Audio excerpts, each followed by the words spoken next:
কেমন আছো সবাই? মৌসুমীর রান্নাঘরে তোমাদেরকে সকলকে স্বাগত জানাই। আজকে তোমাদের সাথে দারুণ একটা মিষ্টি রেসিপি শেয়ার করছি। মাত্র 3টি উপকরণ দিয়ে দারুণ স্বাদের একটা মিষ্টি বানানো যাবে খুবই কম সময়ের মধ্যে। মিষ্টিটা বানানোর জন্য প্রথমে আমি একটা প্যান নিয়ে নিয়েছি। প্যানের মধ্যে দিয়ে দিচ্ছি 1 বাটি মতো জাল করে রাখা দুধ। এখানে প্রায় 3 বাটি দুধকে জাল করে 1 বাটি মতো করে নেওয়া হয়েছে। দুধটাকে আরও একবার ফুটিয়ে নিচ্ছি। ফুটে উঠলে এর মধ্যে দিয়ে দেবো স্বাদ মতো চিনি। এখানে আমি 3 টেবিল চামচ মতো চিনি ব্যবহার করছি। যেহেতু গুঁড়ো দুধ দিয়ে পুরো মিষ্টিটা হবে, তাই গুঁড়ো দুধে একটু মিষ্টি ভাবটা থাকে, তাই আমি এখানে অল্প পরিমাণে চিনিটা দিয়েছি।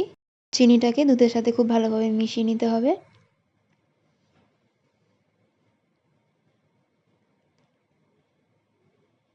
চিনিটা যখন দুধের সাথে খুব ভালোভাবে মিশে যাবে, তখন এর মধ্যে অ্যাড করে দিচ্ছি 1 কাপ মতো গুঁড়ো দুধ। তোমরা যে কোনো ব্র্যান্ডের বা কি লুজও গুঁড়ো দুধ ব্যবহার করতে পারো, তাতে কোনো সমস্যা নেই। গুঁড়ো দুধটাকে দিয়ে খুব ভালোভাবে দুধের সাথে মেশাতে হবে, যাতে কোনো রকম দানা না বেঁধে থাকে।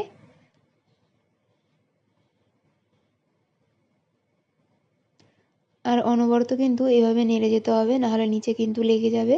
চেষ্টা করবে তোমরা ননস্টিকের প্যানগুলোকে নেওয়ার।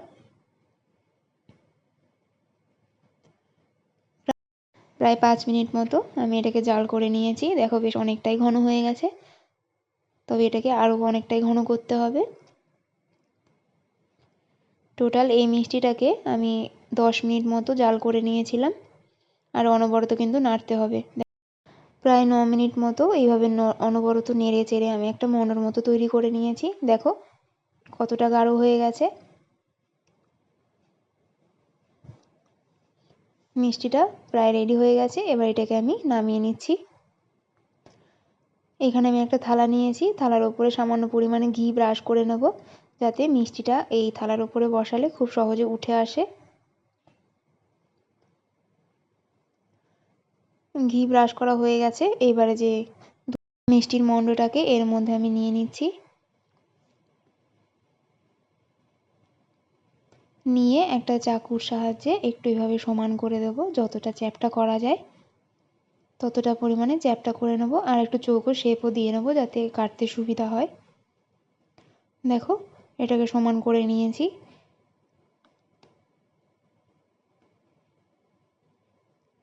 এবারে ওপর থেকে সাজাবার জন্য একটু রাংতা দিয়ে দিচ্ছি। তোমরা তোমাদের ইচ্ছা মতো যে কোনো জিনিসই ব্যবহার করতে পারো, কাজু কিশমিশও দিতে পারো তোমরা। আর রাংতাটা কিন্তু অবশ্যই অপশনাল, এটা না দিলেও কোনো সমস্যার কিছু নেই।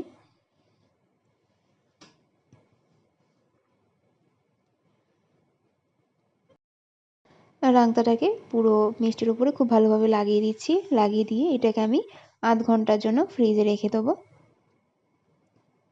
ফিরে এলাম আধ ঘন্টা পর। এবং মিষ্টিটাকে বের করে আমি এটাকে চৌকো শেপে কেটে নেব। তোমরা চাইলে বরফির মতো করেও কেটে নিতে পারো।